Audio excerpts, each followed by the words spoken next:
So Caris Levert's last-second game winner against the Denver Nuggets not long ago may have only counted for one victory on the actual schedule, but I think it said a lot more for him and the Brooklyn Nets.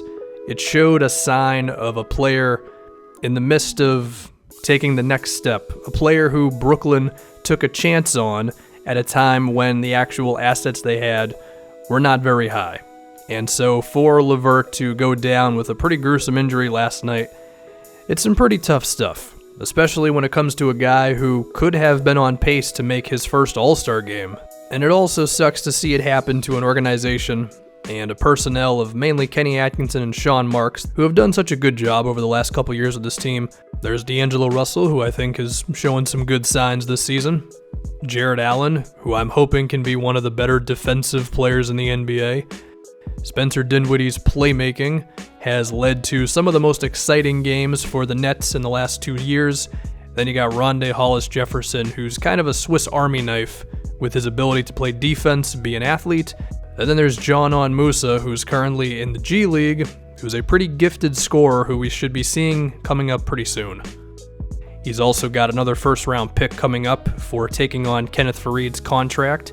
And then when we look at what Kenny Atkinson has done with those young players that Sean Marks acquired for him, he's made the Nets one of the most entertaining teams to watch in the league as far as I'm concerned.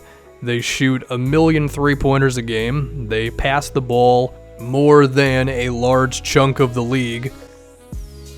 And they show all the signs of a team that is as progressive as you can get in terms of analytics and player development and also player treatment. I mean, these guys have been praised for their player-first mentality for the last couple of years. So basically, they were just doing everything right. They were fun to watch on the floor. Everything you heard about them off the floor was good. Then actually, let me back up a little bit. These things are going to keep happening even as Levert is coming back from this injury. But this is still a blow. And the reason why it's a blow is because everything I just said is great, but if you don't have a star player, then it only goes so far. And while I don't think Levert was an established star just yet, he was definitely on his way. And when you look at Levert's frame and his style of play, he really is an ideal wing for today's league, right? About 6'7", 6'8". Not a blistering athlete, but one who was still good enough to get the job done, especially when you consider how good of a ball handler Caris has become. He is one of the better ISO guys in the league and towards the top of the NBA when it comes to being a pick-and-roll ball handler. And he's such a slippery player, never picks up his dribble, manages to find a way to always get the defender on his back or get the defender reeling or just get them hesitating to one side before he hits you with a burst of speed to the other direction. His height allows him to hit some contested shots, and not having that now, that is of course going to hurt the on-floor stuff, but it also hurts some of the off-floor stuff. Now, while I don't think the Nets had a real chance at any of the top-tier free agents like Kevin Durant, they do have a lot of cap space this upcoming summer. And do you think they're not going to make a play at someone like a Chris Middleton or perhaps a Tobias Harris, two guys in their mid-20s who are good players? I think it's safe to say that they will. And now that this team is not going to win as many games because of Levert not being here for a stretch, that's going to hurt their case there.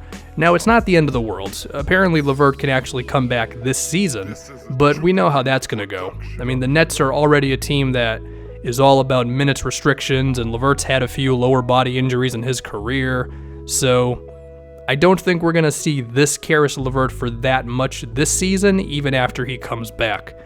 Now, that does open up some more opportunities. We've got D'Angelo Russell and, of course, Spencer Dinwiddie, the point guard battle that is going on, which I probably will end up making a video on this, and I planned to do it like a week ago, but I want to give these two some more time, especially now, to put as much of it out there as they can before I start talking about it and all that.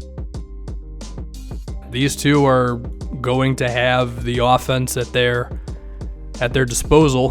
They don't play together that often because it hasn't been that good. I think Atkinson has been trying it, hoping it will eventually turn around, and I don't know what we're going to see moving forward now without Levert, but if there's going to be another star that emerges after this injury, safe to say it's going to be one of these two.